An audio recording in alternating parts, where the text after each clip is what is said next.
that is launched out to deep left field. Big fly for Mike Trout, 1-0 Halos. Ground ball to second base, Rendipo falls down, picks it up, fires the first. The Angels have no hit. The Seattle Mariners. That is drilled out to left field. The Angels are going to have a 1-0 lead. Anthony Rendell with a big fly, his third. Hey guys, I'm Alex Curry. This is Joe Adele here with the Los Angeles Angels. Brendan Marsh. This is Chris Rodriguez. And you're listening to the All Angels Podcast.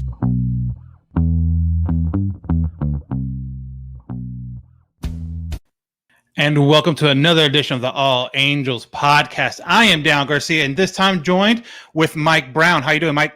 Hey, Daniel. How's it going? Good. Good. You know, we just got done watching the Little League Classic, the Angels and the Indians. We'll get to that game in a bit, but we're here to kind of recap, you know, the whole series as a whole. And coming off of that great comeback Thursday morning, if you're obviously in the West Coast, and a sweep of Detroit at that. Granted, it was Detroit, but Detroit, I kind of said it last podcast, it kind of reminded me a lot of the Angels, where it's like you have some good players here and there, you have some young promising guys, you have an older guy taking up a bunch of money. You know, so it was a good sweep, I think, going when they faced Detroit before this last weekend. Yeah, definitely, for sure. You know, Adele had kind of his moment as a Halo so far with that grand slam on the top of the ninth. I think that was in Game 3. But yeah, overall, it was a solid series against the Tigers. I know a lot of people were expecting Miguel Cabrera to hit number 500, but they ended up getting a big show out of Ohtani that game where he started and then hit his 40th. But yeah, probably Ohtani's best start of the season, maybe one of his best starts of his career so far, going 8 innings. But yeah, it was a really, coming off of that series, I think we as Angels fans, we were definitely at a high for sure. Yeah, so they go into Cleveland again. This whole road trip has been pretty weird for the Angels. I mean, you talk about the makeup game with New York at the beginning of the week, and then flying to Detroit, flying to Cleveland, flying to Williamsport, now getting on a plane now to go to Baltimore, at least have a day off on Monday to kind of get a kind of a grip of everything and kind of relax a little bit. But so the first game out in Cleveland was Friday night. You had Jaime Barria on the mound. And again, one of these guys, too, that we've mentioned a handful of times on here where he could be a good starter. He's shown glimpses of being a good starter. It's just that consistent mentality, being out there and able to getting outs consistently is what's really hurt him. And that's exactly what happened this game. Barria only going 2 innings, 6 hits, 5 runs, 3 strikeouts off a home run.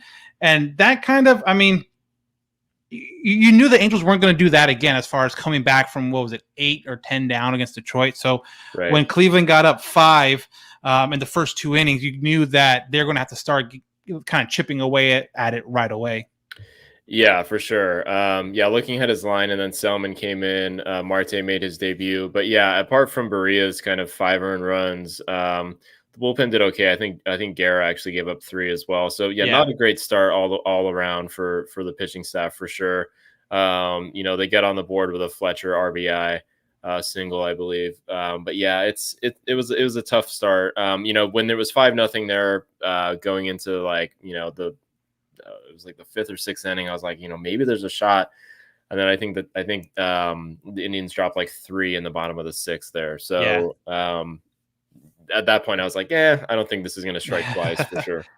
Yeah, and then just it kind of a, you know, like I mentioned, they've had that great comeback in Detroit. They scored all those runs in Detroit, and now it just seemed like coming to this game, their bats weren't there. You know, only getting 4 hits. You mentioned that 1 RBI by Fletcher, but you know, Ohtani and Fletcher get hits in a game, which is kind of expect that, and then you have 2 hits at the bottom of the lineup by Suzuki, which you don't expect, but everyone else gets kind of shut out hit-wise and being able to get on base. Angels end up going 2 for 5 with runners in scoring position, but only leaving 4 on. But that's just part of the pitching performance by Cleveland was really good.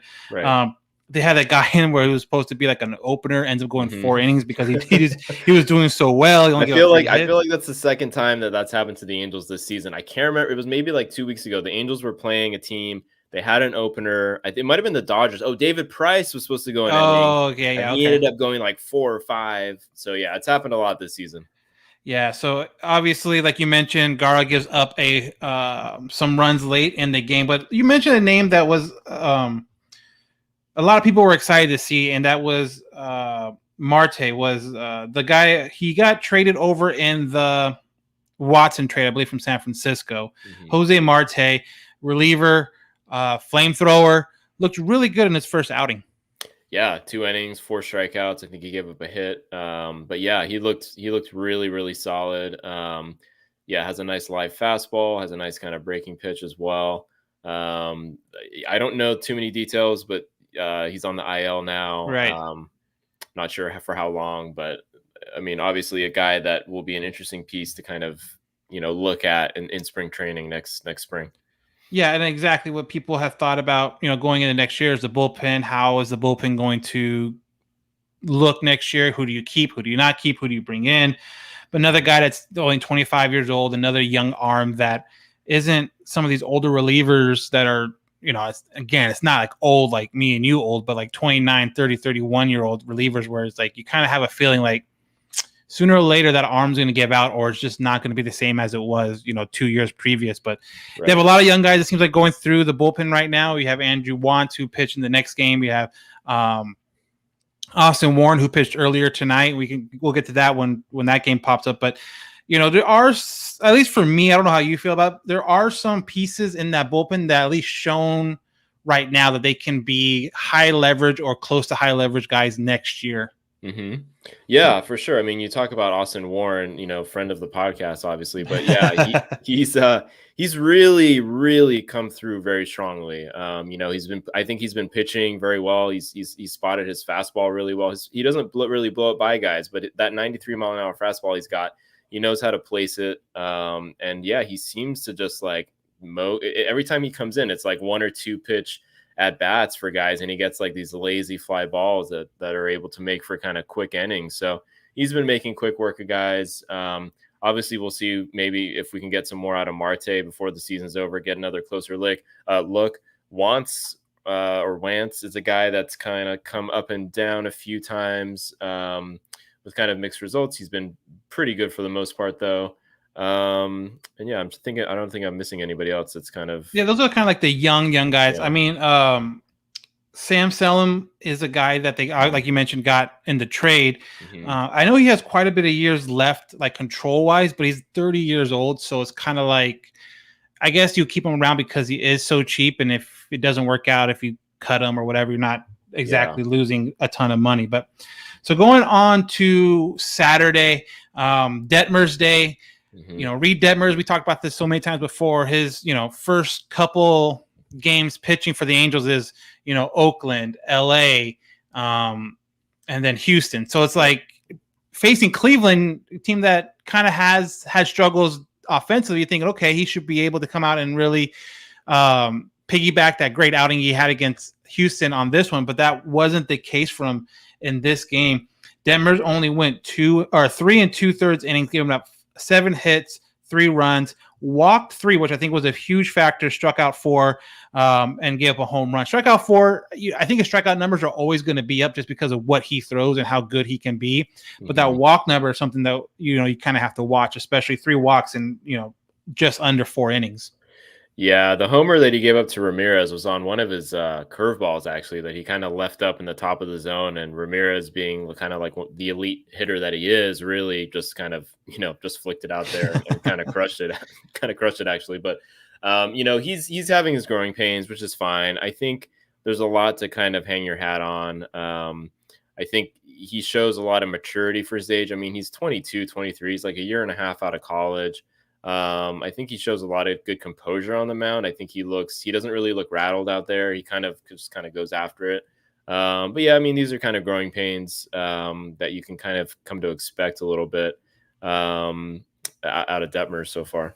Yeah, and a great example of like kind of the growing pain situation with pitchers, young pitchers, is the pitcher for the Indians that game, Tristan McKenzie, another 24-year-old guy, where if you look at his numbers in the beginning of the year, they were bad. Like, he was walking guys at an alarming rate. He was not getting guys out. He always had like Demers had this stuff but wasn't able to control it. And then, I don't know enough about it, but they kind of talked about it on the broadcast a little bit, but where, after the All-Star break, he kind of changed some things and has been pretty much lights out, almost through a perfect game, his previous game against Detroit. So it is very possible that not only Detmers, but a lot of these younger guys on the Angels can make an adjustment. Maybe it's this season, maybe it's something in the off season, but you're trying to see it with a lot of younger pitchers just in baseball in general. Get them out there, get them their bumps, if you will, and then let them kind of adjust. And if they're good and if they're mentally there, they're going to adjust. And hopefully that's something that you can hope for, like with the Detmers and Chris when he comes back and all that stuff. Yeah, and real quick, a good comp. When I was watching Detmers pitch yesterday and seeing kind of him struggle, I was like, you know what? We were thinking the same thing about Patrick Sandoval maybe like a year and a half ago, where we were like, this guy looks super talented, but like he can't get through the fourth, or he's struggling, or he's walking guys, or he's getting lit up, later on in his outing. And look at Sandoval now. So all hope is not lost for sure. Yeah, it takes a process, and I think sometimes Angel fans, I think maybe just fans in general, always expect, okay, if you're up in the major leagues, you're ready to be that top guy now. Where it does. It's going to take him 2-3 years to kind of figure things out, and then if he does it in the right way, in the right kind of time frame, when he gets to like that 27th year season, he's going to hit the ground running, and he's going to be something to really be a force within not only in the organization, but obviously in Major League Baseball too. But not a great outing. He's going to have these outings. Not the only time he's going to have these kind of outings. Like I mentioned, 3 2/3, 7 hits, 3 runs, 3 walks.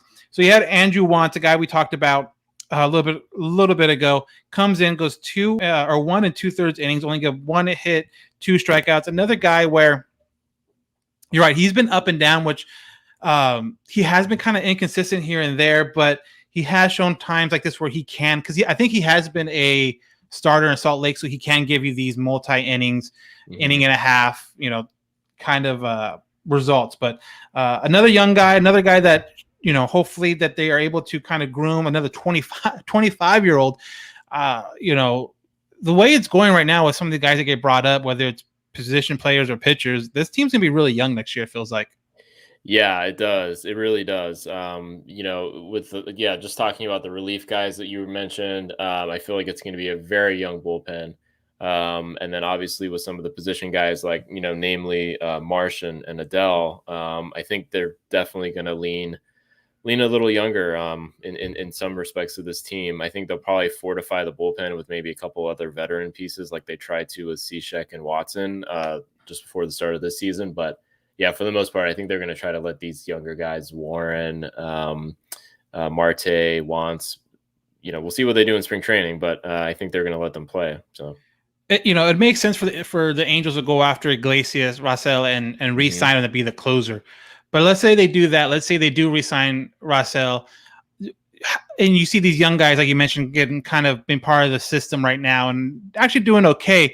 Do you still feel like they need to have another, like, not just a veteran, but like a high-priced veteran lockdown kind of guy in that bullpen? Or do you think Raisel in the 9th inning, and then maybe Warren becomes that 8th inning or someone along those lines? Do you think that's enough? Or even like Marte, Marte obviously has great stuff. Marte can be an 8th inning guy. Do you think there's enough there? Or do you think they need another like high-priced shutdown kind of guy?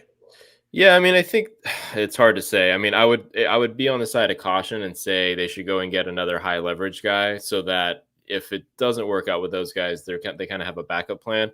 But if it does work out with Warren and some of these other guys, then they just have an abundance of great pieces to kind of close out the game. So I would err more on the side of sign Iglesias and then maybe sign kind of like a veteran guy that still has some upside, that can just be a veteran presence, because these guys are still really young, and the reliever role is so volatile that you don't really know what you're going to expect year to year. And I think if anything, you look at the team like the White Sox right now that went out of the deadline and got like Kimbrel, and they got Hendricks already. So it's like they got so many guys down there. So I think the more guys you can get, the better, to pair with the young arms for sure. And that's a good point too. You talk about the White Sox. They already had a pretty good bullpen before they made the additions at the deadline. I think that's almost kind of what the Angels need to do too, is like, yeah, you re-sign Raisel, you get these young guys. Now, if it's close, if you're like in the White Sox situation where you're leading the division in an actual like a World Series contender, yeah, then you can add on and trade maybe pieces away and work the budget with that, because that's obviously going to cost you money also. But I don't know if that's necessarily a huge need right now, unless something happens with these younger guys that they kind of blow up and they don't show that they can be this consistent Right. presence like they have been. But I think we're in agreement. Rossell at this point needs to be a re-sign. If you're not going to deal him at the trade deadline, there's no reason not to re-sign him. Otherwise, you lost out on a real big opportunity. Yep. So after Detmers goes out, Wentz comes in again, ending in 2/3, only 1 hit, 2 strikeouts, look really good. Stop the bleeding at that point. Myers comes in for 2/3 of an inning, gives up 1 run. Cishek comes in, gives up 2 hits, 1 walk, and a run. Selman comes in for the last 2 innings, and at that point, they're just kind of trying to get through the game. He goes 2 innings and has a pretty good, I think, clean. Yeah, only gave up 1 hit over 2 innings. So, it's a 4-run game, not a huge spread, but they had not gotten anything going offensively the whole game. Like we talked about McKenzie going 7 innings, 2 hits, 1 run, 8 strikeouts. The Angels offense, again, just seems to be really stuck in the mud over this last series. And I think it's very frustrating as fans to see that. Great Detroit series, great Detroit game where they're just scoring runs and then come back the first 2 games and score just 2 runs total. Yeah, that's brutal. I think you definitely miss, Trout at this point. You definitely miss Rendon at this point. And then you miss, early season Walsh. Jared Walsh as well. Right. Exactly. When he was really on fire, he ended last year really hot and he started this year really hot. And probably since about, I don't know, I want to say like May or June, his numbers have just been kind of like trending downward. Like if the season ended today, he'd still have like a OPS of like 800 something and still be, have a really nice season. But his numbers have been really ticking really down. I feel like he's been at 22 homers forever, mainly because he was injured for a while and he's just coming back. But, I leave that up to maybe, just trying to get back into the swing of things after his injury and being sidelined for a little bit. But yeah, not great for Walsh, really. Yeah, Walsh has been struggling. His last 15 games, 0 home runs. So you're right. He's been stuck on that home run total for a while, 8 RBIs, 17 strikeouts. He's batting .216 with a on base of 322 and slugging 235. So yeah, he's really struggling right now. He's coming out of the All-Star break, coming out of the injury.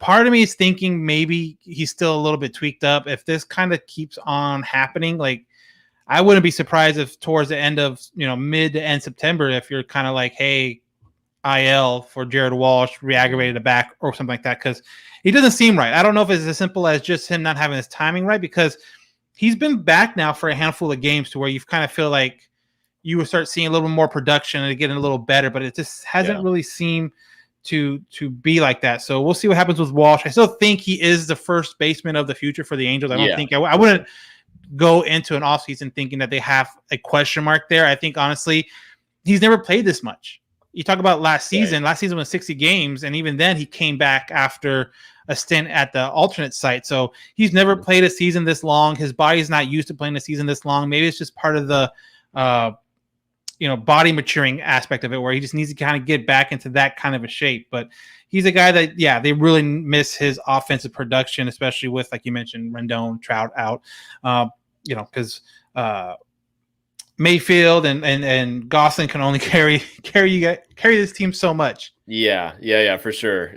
Gosselin is a nice piece still. I still like him, but yeah, I mean, when he's playing every day, it's not the most optimal situation. Same thing with Mayfield. Although Mayfield almost tied it up tonight, but it's not great. So like we mentioned, the Angels end up losing this game 5-1. The first 2 games of the series scored a total of 2 runs, get outscored 14-2.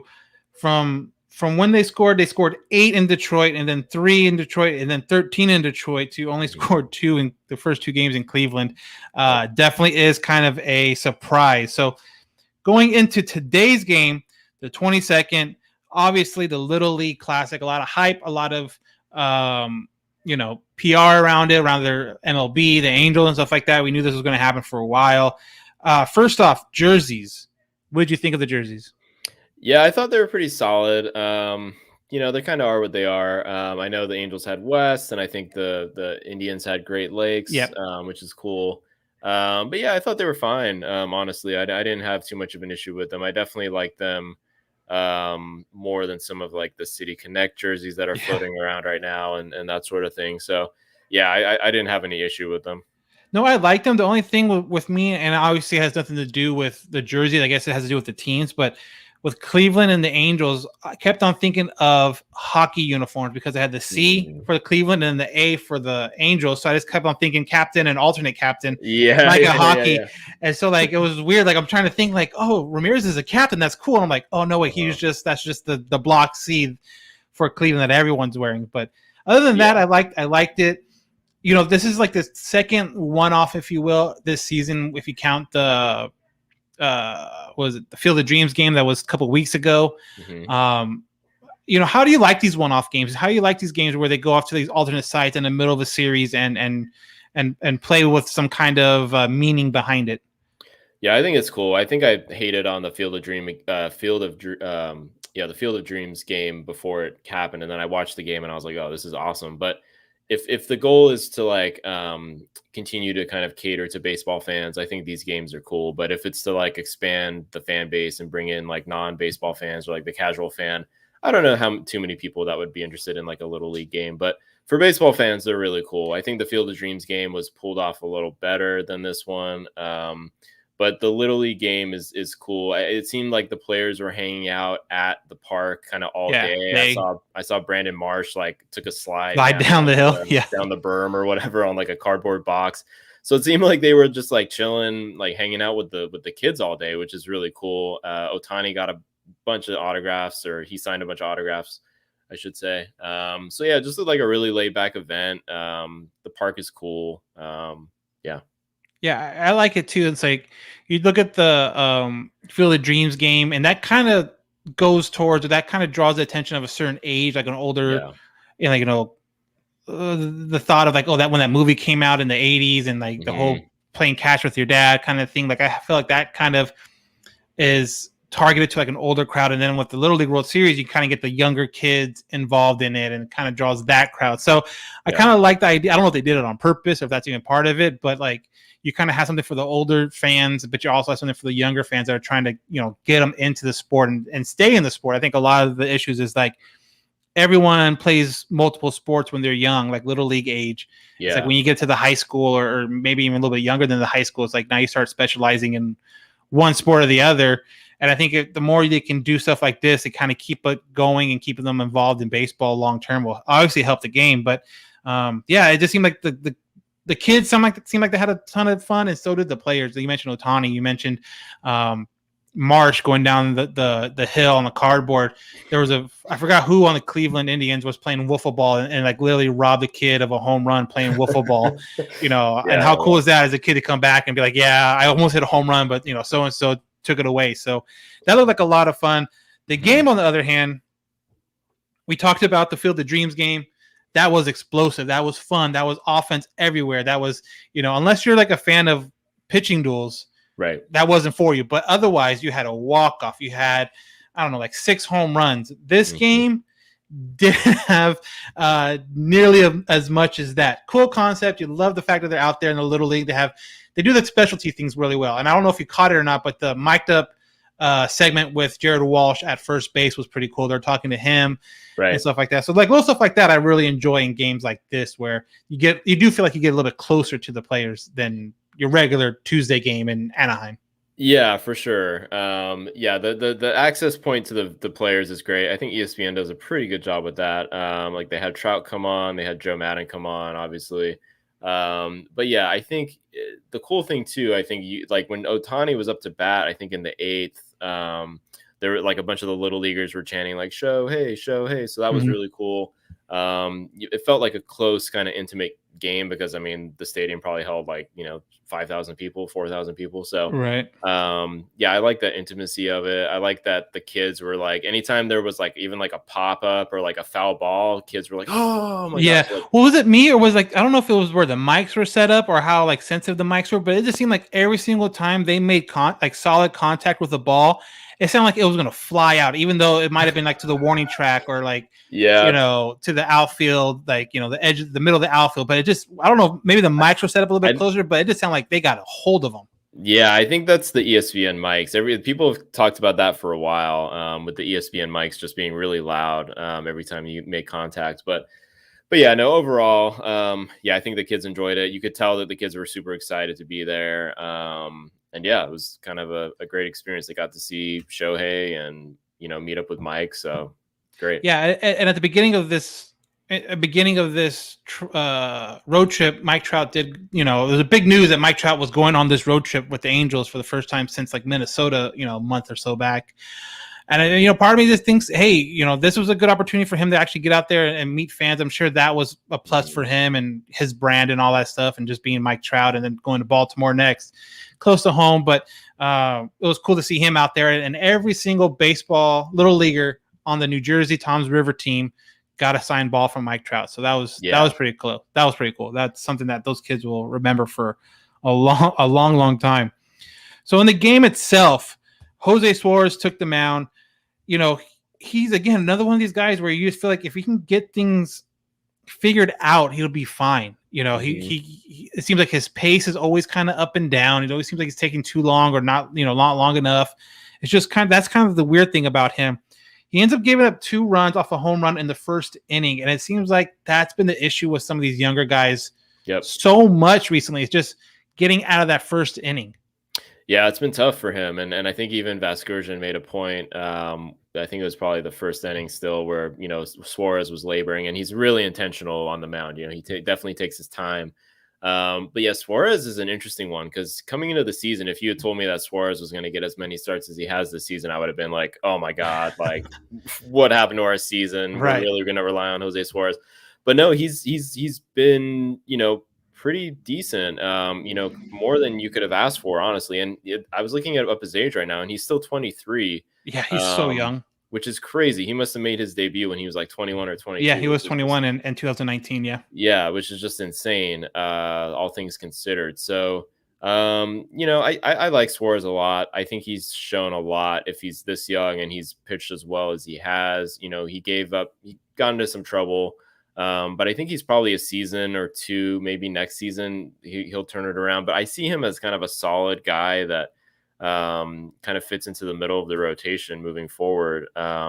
He's not I don't think he has the upside of like Sandoval or C-Rod, obviously, but if he can be like a 4th or 5th starter and put up like a 4 ERA or a sub 4 ERA, which he has up until today, I think his ERA is over 4 now. Yeah, it's 4.06. So even then, I mean, he has one good outing, that thing's in a dip. So yeah, it's like right on the edge. If he can be this guy for 120 innings a season, I feel like we'd be in a good spot. But yeah, exactly. That first inning, it just seems like, I don't know if he has that. He's, like you mentioned, he's 23 years old. Does he still have jitters coming out of the starting a game? I don't know, but if you're telling me a 23-year-old gets nervous about pitching in front, like on a major league mound, I'm like, yeah, that makes plenty of sense. So I don't know if that's it or what, but it just seems like once he gets in a groove, he's okay. And after that, his innings did, his pitches in the innings did add up fairly quickly. He ends up giving up another run in the 4th. So he goes 4 innings, 6 hits, 3 runs, 2 walks, 4 strikeouts, and the 1 home run we talked about earlier in the first inning. But all in all, not a terrible outing. Like, yeah, you wanted him to push more, but if you can get only 3 runs scored on him and then like come in, Warren, Cishek, both go 2 innings each, absolutely shut it down. Mm-hmm. That's good enough to win a game. You should be able to, at least, especially a team that's like the Angels, they're hovering constantly around 500. They're constantly up and down, kind of like the Angels. But 3 runs in this game should have been enough to make it competitive. And the Angels did not come up clutch in certain situations. Some guys didn't come clutch in certain situations. So hard to blame the pitching in this aspect because Angels lose 3-0. So even if it's a 2-run game, it's still not enough. So. Right. Some guys that seem to really be struggling, Upton, Stassi, some of these guys, Iglesias, are getting not only not getting on base, but just striking out and kind of hitting in double plays. I will say this, though. Upton did hit one really, really hard, I think, in the 4th or 5th inning that ended up into a double play. But if that finds a hole, that's scoring a run right there. Yeah, for sure. It's just it is what it is at this point. Upton, since coming back from that injury, a little while ago now, he's kind of hasn't been the same player. we talked about Walsh and his struggles. Iglesias, yeah, I'm kind of shocked at Iglesias' numbers, honestly. Yeah, he struck out twice tonight, and he's got a 666 OPS, which is below league average. I think league average is 700, so he's hitting below league average. But yeah, I think I have like bias with Iglesias because I feel like every time I watch an Angels game, Iglesias is like getting a double or like making contact and getting a single or something. But yeah, he's been struggling too. So yeah, it's just all across the board. And then you got the young guys who, Marsh has been playing, hitting better lately. Adele after that grand slam in Detroit. Almost got one today. Yeah, he did. That one that he connected with, it just went foul. That had some distance on it. And I liked it too, because after that, they started showing the reactions of some of these little leaguers. And then obviously kids are going to be kids and they're going to show like their emotion out there. And there's like a handful of kids where their hands like that, they got up for it. Like even though it was foul, they started clapping. And then even that next pitch, it was, Joe, they started a little chant. But that was cool. But yeah, he just barely missed that. And then that would have been a 2-run home run. And that would have changed the whole aspect of the game. Yeah. So, Adele and Marsh, it's going to be kind of up and down for them the rest of the season. They're kind of in their growing stages as well. Obviously this is Adele's kind of second trip to the show. This is Marsh's first. But Adele, if I could say about Adele real quick, defensively, dude, he looks like way better. It's like a freaking, oh my gosh, it's like a completely different guy. Yeah, like the routine, because like even like the routine plays last season, he was kind of not doing great on. And all the routine fly balls and stuff this season have been great. And he's made some diving catches. I think he almost made a diving catch today in this game, but just missed it. But yeah. Yeah, and you mentioned too, talking about Joe, it seemed like last year a lot of it had to come off that first step, where just reading it off the bat, he didn't do it. Like he would see it off the bat, take a step right, and then realize, oh no, and then have to like kind of turn to go the other direction. And by then he kind of may have lost it or just wasn't able to make up the ground. Where this season, it seems like he's reading it off the bat really well, getting to some hard balls, even cutting off some hard hit balls to keep singles or doubles the singles. And just like you mentioned, there's been a handful of plays where he's making diving catches. And honestly, too, I think the biggest thing that people don't really talk about enough is that he's doing it both in right and left. Yeah. And anyone that's played baseball long enough in the outfield knows that the spin on the ball, the way the ball kind of comes at you in these two positions can be different. And to be literally in left field one night or 2 nights in a row, and then the next time being, the opposite field for the next, 3 nights in a row. For him to be doing that well in both spots is a plus for the Angels, because now when Trout gets back, when whatever they do with that outfield position, you feel comfortable putting Joe in right or left and not having to be like, well, he's not really great at right. Like Upton's stuck at left. He can't play right for whatever reason. But it feels like Joe can play either one, and that's obviously going to help him going forward. Yeah, for sure. It seems like they're kind of trying to gauge which spot he fits better in this season. They're trying to say like, okay, in 2022, is Joe going to be in left or is he going to be in right? Obviously, you have Upton in left until I think the year after next. Yeah, the end of next year. Yeah, the 22s is last year. Right. So he'll probably be a right fielder. But yeah, I think, I mean, it's been great to see him kind of flourish really in the outfield and be a better defensive player. So we kind of talked about that at bat with Joe. That was, I believe, in the 8th inning. He ends up walking. Ohtani comes up later that inning. He ends up walking as well. So now you have one on, bases loaded. Perfect opportunity to put some runs on the board. You had David Fletcher coming up. Again, one out, bases loaded. The one thing you can't do is roll into a double play. Exactly what Fletcher does. So they get out of that inning. And there's some talk about it on Twitter right now. Some people on Angels Twitter. Fletcher has a high average. He's hovering around that 300, but his on base isn't necessarily high up there. He doesn't take a lot of walks. He doesn't, even work the count. I think Vasgersian said on the broadcast today he takes the least amount of pitches per at bat in baseball. Right. So he's not. He's just going up there and trying to find the first thing he thinks he can hit and put it in play. Is that sustainable? Like, I guess better yet, the average looks good, but do you look at the other stuff and kind of judge like, he's an okay hitter. He's not a great hitter. Yeah, I think he's an okay hitter. Yeah, I think it's tough. Yeah, because sometimes for the last couple of seasons, I've been looking at Fletcher and I'm like, he doesn't slug for much at all. So I think when you look at like his OPS and stuff like that, which combines, slugging and on base, it's like under league average. It's 696 right now. And that probably has to do with his slugging percentage, which is at 367, which is really low. So he doesn't hit a lot of homers, doesn't hit a lot of doubles. Extra bases, yeah. Yeah, extra base hits, that sort of thing. So I think that's where kind of as a player, you're like, you wish he kind of had a bit more pop. He's a rarity in today's game. He's a high contact guy. He's always going to put the ball in play.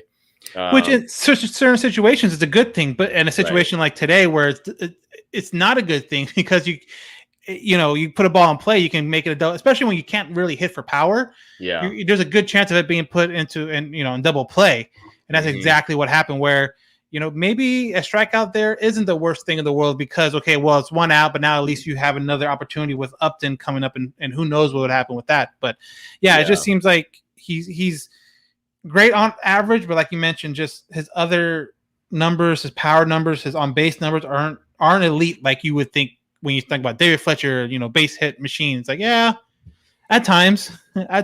Yeah, he gets a lot of his stuff happens with luck, but when you put the ball in play as much as he does, a lot of the stuff that's going to happen with him is going to be a lot of luck. But I mean, not saying that he's not a great hitter, but there's times where, he'll go three. I mean, he had a, 23, 24 game hit streak this right. season? Oh yeah. Yeah. So he's going to get into some streaks, but putting the ball in play as much as he does, he's going to get some ground balls to the shortstop or ground balls to second base pretty often. So yeah, and then too, like those base hits, the hit streaks were going the opposite way or finding the gap, a blooper. Yep. He's not a guy that's he has a hit streak of 20 games and has 10 extra base hits in that time. It's just that's not gonna be his game. So I mean, he's a great hitter. I just don't know necessarily if, he does have a reputation of being like a clutch hitter because he does put the ball in play. And like you mentioned, they're going to fall at some point.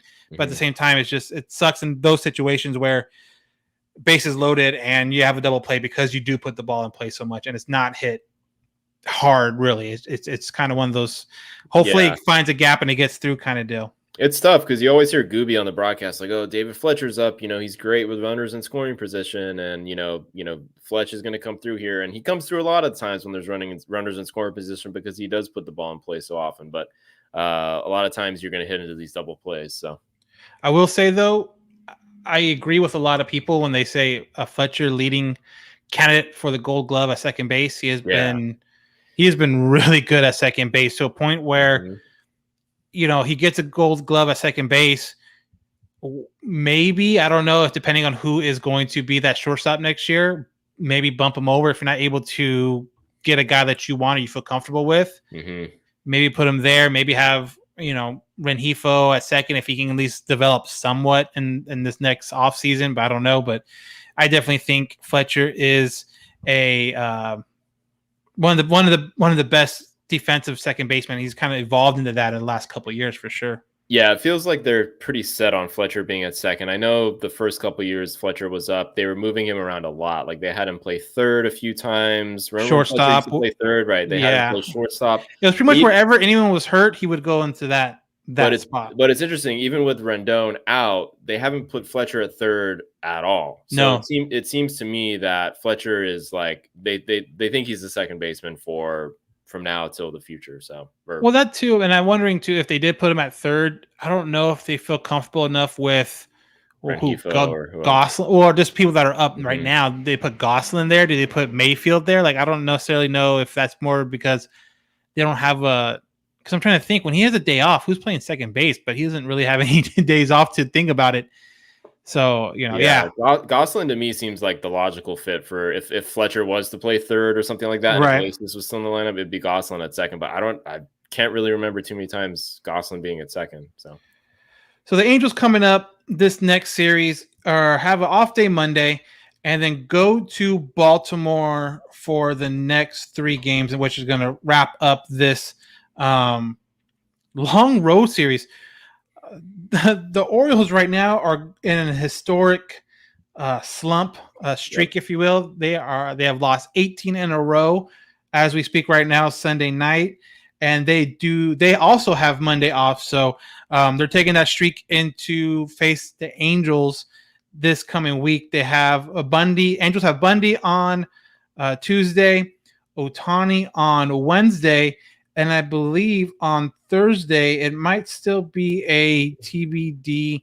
It is. So Bundy and Ohtani are the only ones really penciled in right now for the rotation going forward. And I'm sure, probably Tuesday, they'll probably announce that Thursday starter. But I think they Angels have to sweep this series just as a fact of just like, don't be that team that lets a team that's lost 18 in a row beat you kind of deal. Yeah, it was a similar situation when the D-backs had that long losing streak earlier in the year when the Angels went over there. And I think the Angels took most of the games against the D-backs. But yeah, you got to beat a team like this when they've lost 18 in a row. I didn't realize the losing streak had gotten that bad. That's just awful. As Angels fans, we complain about the Angels season so far, but I couldn't imagine Angels Twitter if we had lost 18 in a row. So lost 18 in a row and are 38 and 85 right now. Yeah, won 38 games. That's crazy. They're probably on pace to lose at least like over 105, 104 games. So yeah, I mean, we definitely got to try to sweep this. Bundy on the mound in the first game, coming back to Baltimore, kind of. Oh yeah, I didn't even think about that. Yeah, his first time back in Baltimore since the trade. That's right, because they didn't do any of the coast to coast stuff last year. So it's probably the first time Bundy's going to be back. So it's going to be interesting. Hopefully, I don't know. We'll see. Bundy makes me a little nervous, but Shohei in the second game, hopefully we see another performance like Shohei did against that kind of average Detroit Tigers lineup. And the Orioles have kind of a similar lineup, not too many great guys in there. So I predict another strong Ohtani start on Wednesday. The only reason why I think the Angels could legitimately sweep the Orioles is because if you look at the Angels record right now, it's 62 and 64. If they sweep the 3-game series, they're going to be one game above 500. And we all know that's kind of like the cap that they've been at for the last 2 months, 3 months. And so they'll be one game above 500 just in time for when San Diego comes to town. So there you go. So I have a feeling they'll take the three out of the 3, but offense definitely needs to produce more. Offense definitely needs to kind of show up and just put runs on the board, and do it consistently, not wait till the end or do it all the beginning and stuff like that. I think that's been their biggest issue. So another thing that happened this week, a little bit of news before we wrap up. Like we mentioned before, Mike Trout is on the road trip right now with the Angels, and he was out running around, and he did finally talk to the media this week, which had been a really rare thing since his injury and going on the IL. Right. Did come out. Now, when they say sprain, that's kind of a technical. It's kind of is a tear already, but Trout did come out and say that it was a pretty bad tear of the calf. It wasn't just a sprain. So what are your thoughts? All this kind of new information and just all that when it came out. Yeah, I've read stuff about that too, how a sprain is actually a tear. And, I'm not a doctor, so I don't really know. But, it seems like Trout has made it. I think the injury is more severe to him than he had thought or to any of us had actually thought. So, I'm not sure kind of what the timetable is for him yet. Obviously, it still seems like it's very much up in the air. It wouldn't be shocking if they shut him down for the rest of the year. On the broadcast tonight with ESPN, he did say that it's just a matter of kind of the healing phase. That's kind of after he goes out and does a workout. I guess it's still feeling sore. So he was saying it'd be hard right now to play back-to-back games, which is what he said on the ESPN broadcast. So obviously he's still not close yet. The fact that it's been a few months now and he's still saying that he wouldn't be able to play back-to-back games is a little concerning. It sucks, man. It's a big waste of a season. And I'm as a big Mike Trout guy, obviously, and it is an Angels fan, you would love to see him kind of be more healthy and obviously work on those Hall of Fame numbers and help the team win, So yeah, when I look back at this season and I see 8 home runs, I'm like, oh man, you could have had 40. And when he gets to like 495 home runs, I'm going to be like, man, 2021 he could have had 500 already. Yep. So yeah. And this is Mike Trout's quote in an article by Rhett Bollinger a couple of days ago. He says, quote, "Real frustrating.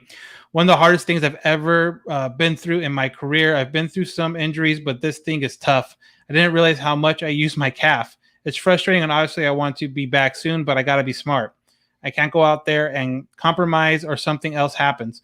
I got to make sure this thing is fully right before I get back out there." So obviously, you know, he's thinking about, I can't go out there and like I mentioned before, anyone that's done any kind of sports, you go out there and you overcompensate for their hurt knee, then, you know, something else kind of pops up. So I think that's kind of what's in his mind right now, is like, I have to make sure I'm going out there 100%. And, you know, it might be a minute. It might be until, you know, we're almost in September. It might be till September, and he only gets maybe the last couple weeks in. But I think 2 weeks, fully healthy Mike Trout is still a good thing. I wouldn't want it to happen if it was 2 weeks of Trout at 80%. At that point, I think you shut him down. But if he's confident that he's 100% and he can come back, I think if you can get him with like 2-3 weeks, I think that's a huge plus. And it's cool just to see him out there again too, running around. And it kind of answers that question: where would they put Trout with a Marsh and Joe outfield, which I think a lot of people have talked about recently for sure. Yeah, you wonder. I mean, this injury is kind of hopefully this isn't kind of a look into the future and Trout being kind of limited on his feet, and maybe this is the first step in terms of like moving him to a corner spot, because we see how good Brandon Marsh is out in center field. Yeah. I don't think Trout's at that point yet where he needs to move out to right as soon as he comes back up, for sure. But in the next year or two, you know, you could probably definitely see him moving to a corner spot. Yeah, definitely. So that's kind of the big injury news. You know, Trout working his way back, Trout trying to get back. We'll see how this next stretch of games go. Again, a 3-game series against Baltimore off Monday, going Tuesday, Wednesday at 4:05 West Coast time, and then Thursday, 10 o'clock in the morning, the getaway day before they come back to open up a 2-game series against the San Diego Padres. A weird Friday, Saturday, off day, Sunday kind of thing, but that's down the line. So that's going to wrap it up for this edition of the All Angels podcast. Again, you can follow us on our social media feeds, Halo_Haven, both on Instagram and on Twitter. Mike, what is your Twitter handle if people want to follow you? You can follow me at ChewingCast, always tweeting Angel stuff and just general MLB stuff as well. Awesome. So that is Mike Brown. I am Dallin Garcia, and you listen to another edition of the All Angels podcast.